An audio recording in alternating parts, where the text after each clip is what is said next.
You're listening to Snippets from the Summit with your host, Scott McKay. All right, gentlemen, how's it going? This is your main man, Scott McKay, coming at you again with another Snippet from the Summit as part of the Mountaintop podcast from X and Y Communications.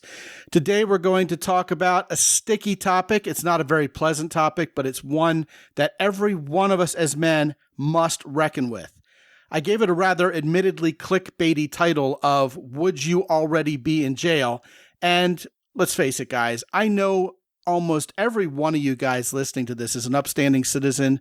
If you've spent a night or more in jail in the past, it was because of a mistake that you've probably done the self-work to get over. You guys are always top-notch guys, high-quality men who want to get better as men and with women.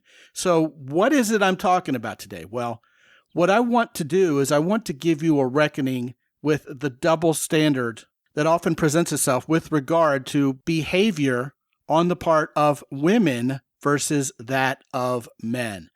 Listen, here's the first thing you need to know before I get into anything else.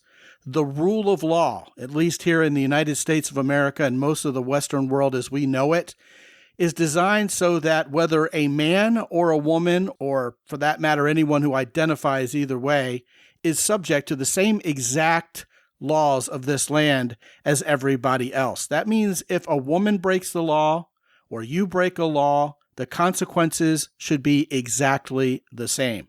Well, why do I need to record a podcast episode like this? Well, it's very simple.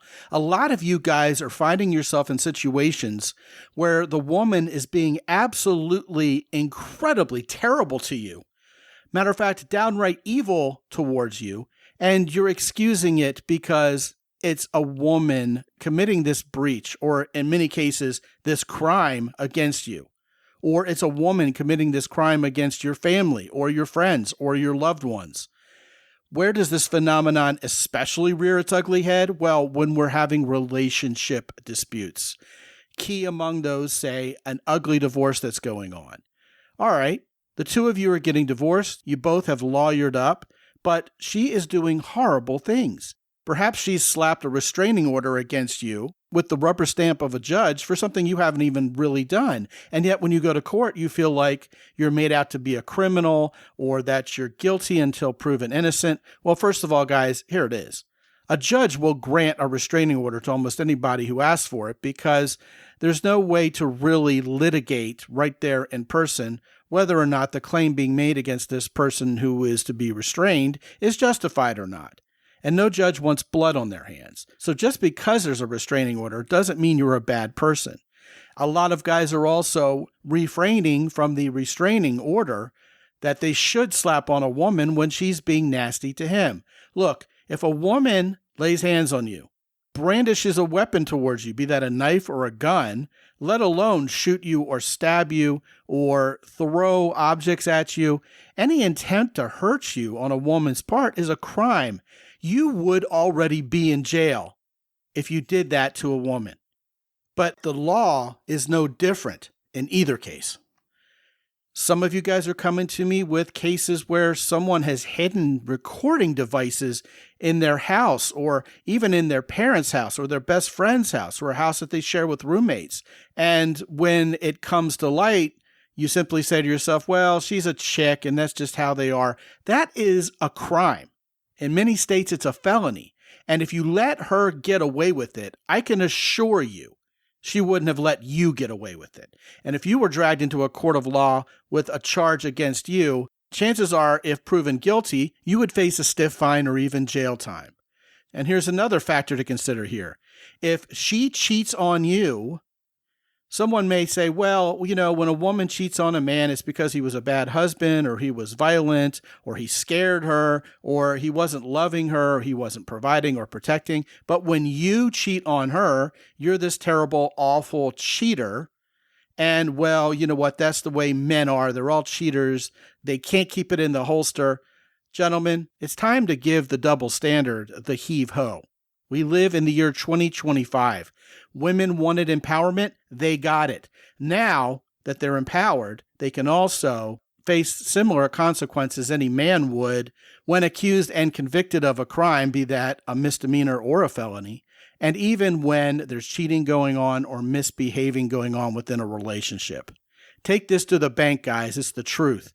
If you would have already been in jail for something she did to you if the shoe were on the other foot, it's time to stop being Mr. Nice Guy, man up, and take action to get that bad behavior to stop. And that goes double if you're facing divorce proceedings.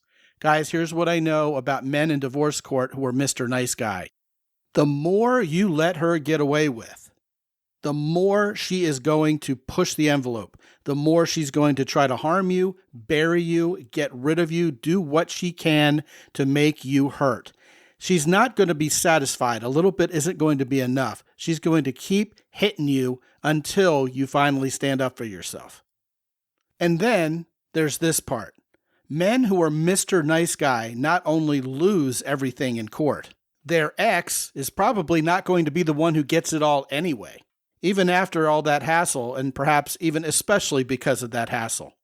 The lion's share of the money that's lost is going to end up going to the divorce attorneys. Of that, you can be assured. Stop being Mr. Nice Guy, man up.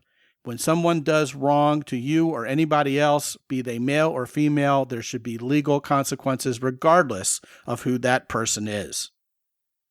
Want to talk about this or anything else? Scott at mountaintoppodcast.com. Oh, and here's another thing. If you're listening to this particular podcast within about 24 hours of its release, coming at you at 5 o'clock p.m. Eastern Daylight Time on the 15th of October is my newest X and Y communications project, and the first, apart from the master classes, in more than 5 years. It's called Vamonos. What is it? Well, imagine having AI-driven answers anytime you want, almost instantly, on any topic related to being a better man and or being better with women.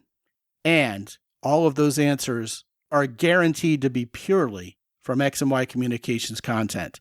Get the answers that work from somewhere you trust. It all comes tomorrow when Vamonos is released for the first time ever.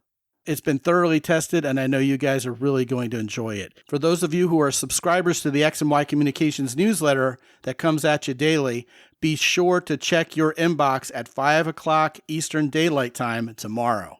This is going to revolutionize how you get your information instantly to get better with women on the fly. All right, I'll talk to you next on the full episode coming later this week, and it's a good one. Be good out there. As always, visit mountaintoppodcast.com for more.